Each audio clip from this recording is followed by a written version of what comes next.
had nothing left. I told him not to go back to the apartment as things were already moved to his parents' house. He thought I didn't have much, but that's because I had already moved out most of my stuff. Was he really that unaware of me? I had no choice but to go back to my parents' house. They didn't know what was going on, at least not at first. Let me explain. Don't bother. I already told them everything.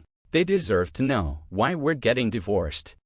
His father said, "Don't ever come to our house again."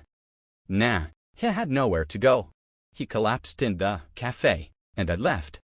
Later, I heard he caused trouble. He went back to the apartment, even though I told him not to. He sat all day alone in the empty room until the manager called the police. He was taken away, though I'm not sure if it was for trespassing, lying on legal documents, or something else.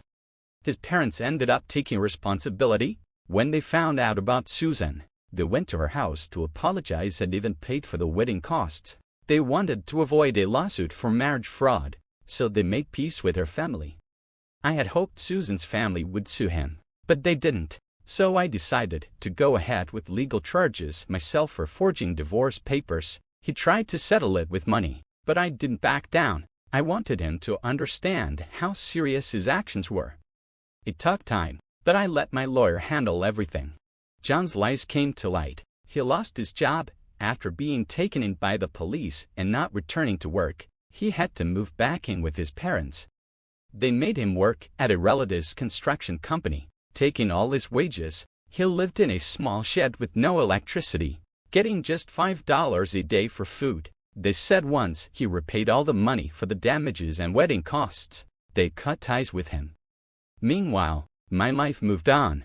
After years of hard work, I got promoted and transferred to the company's head office abroad. I was worried John might try to contact me, but moving overseas helped me feel safe. I thought I'd just focus on work, but life had other plans. Nah, I'm in a new relationship with an executive at my new workplace. I'm pregnant, and we're planning to get married. I told him everything about my past, and he accepted it. He's even planning to take paternity leave and share parenting duty. He has a totally different mindset. After everything my ex put me through, I finally feel happy and hopeful. I'm building the family I always wanted.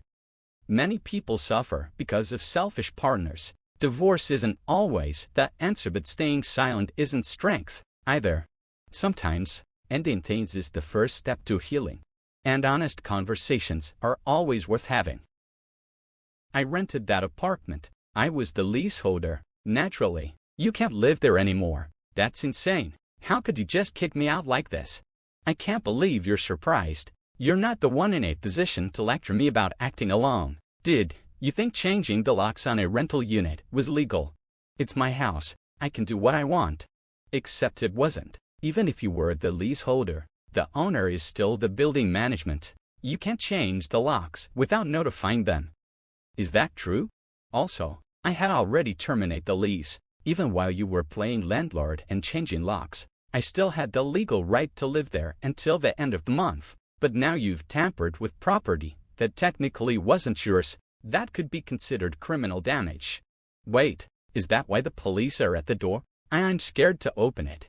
I replied calmly. So they came. Don't worry, it's probably not just about trespassing. It's better you speak to them directly. How do you know it's the police? Because I reported you for forging my signature on the divorce papers. That includes falsifying a witness's signature and submitting a fraudulent legal document. Filing for divorce can be done unilaterally in some cases, but only if the paperwork is authentic. John had forged both my name and a witness's. He clearly had no idea how serious this was. I kept going. So those divorce papers you submitted, completely invalid, and that marriage to Susan also doesn't exist. Wait, how do you know about Susan? You really thought I wouldn't find out? I hired a private investigator. While you thought I was away on business, I was gathering evidence. I knew Susan was coming to our home. And yes, I saw the photos from your little wedding. Don't tell me your business trip was a lie. I took vacation to build a case. Do you think I could have managed all that while juggling work? John went silent. Over the phone, he sounded like a balloon slowly deflating. Then came the desperate plea. Please, don't tell Susan I'm still married. Why would I? There's nothing to tell. You're not divorced. Really? Thanks. Don't get ahead of yourself. When did I say I wouldn't tell her? As your legal wife, I have every right to hold both of you accountable. In fact, Susan is now facing a demand for reparation. I sent the letter yesterday express delivery. I knew Susan had no idea he was married, but I made sure the letter would be seen. It hadn't been signed for yet, but it would be soon. You might want to stop talking to me and deal with the police, or the mail. I'm not talking to the police. I'm heading to Susan's house right now. I'll get that letter before she sees it. He hung up. I figured he'd rush over to intercept the mailman, but I'd sent it as registered mail address to Susan only. No one else could accept it on her behalf. Sure enough, a few hours later, John called again completely dejected. According to him, this was what happened when the postman arrived. Postman, registered mail for Susan. I just need her signature. John, I'm practically her husband. I can take it. Postman, sorry. It's for her only. I can't hand it over without proper and authorization. John, just give it to me. Postman, not happening. If you're so close, ask her yourself. Susan, coming outside. What's going on? Postman, here's a letter for you. This man tried to take it. Sorry for the disturbance. Susan, reading, a reparation claim. John, were you married?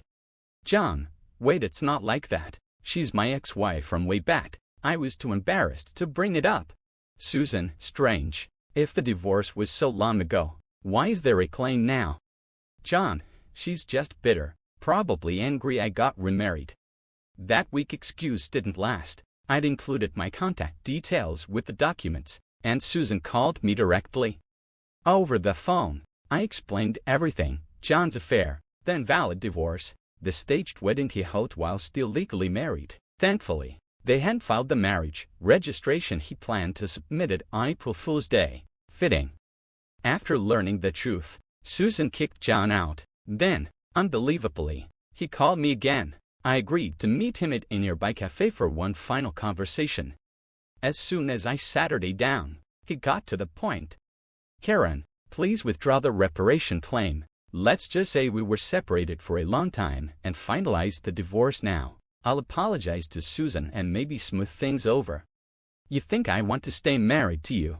I was going to file for divorce anyway, but you cheated. So now you're paying. You're just extorting me for money. Typical poor behavior. Is that so? Depending on how this goes, I could refuse the divorce. That would leave you legally married and unable to marry Susan. Want to test that? Fine, I'll pay. Just divorce me. Then sign here. Oh, and about property division. Property division. Haven't you taken enough? Reparations one thing, but I thought we agreed to waive division. Sure, let's make it official. He signed. We went to a public notary to make the agreement binding, then filed the divorce at City Hall. Finally, it was over. As we parted ways, I said, glad we didn't divide property. What are you talking about? I'm the one who benefited. You don't even have assets. Really? You think I'm broke? You never took an interest in me, did you? My point exactly. You make what, $115,000 a year, even with a raise. What's that, $130,000? That's per month, not year. What? I was promoted to director of the U.S. branch last year. My annual income is $1.38 million. That can't be true. You really are bad with numbers, and since I haven't had time to spend much, I've been saving. The savings from before our marriage weren't included in property division, but there's still a large amount earned during the marriage. So I could have gotten half of that. Exactly. If you'd treated me like a partner instead of a burden, we could have ended this peacefully. You were the one who insisted on waiving the division. So this is what you meant when you said I was your downfall. Yes, even at the end, you underestimated me. Now all that's left is for you to make the reparation payments on time, please. You're rich. You don't need the money. He who laughs at a penny will cry for $1. This isn't about money. It's about closure. I was the one who initially pushed for divorce, dismissing my financially struggling husband as a burden. But my world turned upside down when, during a business trip, he blindsided me announcing not only his intention to divorce, but that he had already remarried his lover. To make matters worse, he accused me of marrying him for his wealth and demanded I give up any claim to our shared assets. This confrontation, met with his usual cold indifference, eventually led to his downfall. My name is Karen. I'm 35, raised by a single mother after losing my father in kindergarten. Though we faced financial hardship, our little family of 3 found happiness in simple things. Even as an adult with a stable income, my upbringing taught me to be careful with money. I met John through a mutual acquaintance. He was wealthy, kind, and offered a glimpse into a life I'd never known. I was drawn to him and the security he seemed to promise, but soon after marriage, cracks began to form. Our views on money and gender roles were worlds apart. While I valued independence and my career, John envisioned a traditional marriage, with me as a homemaker. Before we Wednesday, he suggested I quit my job, assuming I'd gladly take on domestic life. I told him I wanted to keep working, at least until we had children, but for financial stability and personal fulfillment. He reluctantly agreed, but reality hit hard. Balancing a demanding job and the full load of housework left me exhausted. John, true to his idea of being the man of the house, did nothing at home. He'd watch me juggle everything, yet still expect a hot meal and quiet evenings. Our relationship began to erode under the strain. I silently questioned whether this was what marriage was meant to be. I was afraid to express how I felt, worried he'd tell me to quit my job. I clung to the hope that having children might bring us closer. One evening, I gathered the courage to bring it up. Hey, don't you think it's time we started thinking about kids? Kids, you seem awfully energetic for someone always tired from work and chores. It's not about energy. I want children. I'm in my 30s, and time isn't on my side. It's already getting harder. We don't need kids, and if we have one, you'll expect me to help, won't you? I'm too busy. I won't do it. You're really saying you won't help at all? It's your child too. I never asked for much, just a little support. Raising kids is your job. I work to provide. That's enough. You'll just complain anyway. You were raised poor, guess that's why you think lots of kids are necessary. But we're not poor. We don't need any. Then he walked away, leaving me alone in the living room. Tears came before I could stop them. My wish to start a family was not only rejected, it was mocked. After that, our relationship unraveled. We barely spoke. I poured myself into work, tackling bigger projects, but emotionally, I felt completely alone. Then, before a business trip, John surprised me with uncharacteristic warmth. He smiled, wished me well, and even mentioned a surprise waiting for me on my return. Though I'd long given up hope, that smile made me pause. But when I came home, hope turned to horror.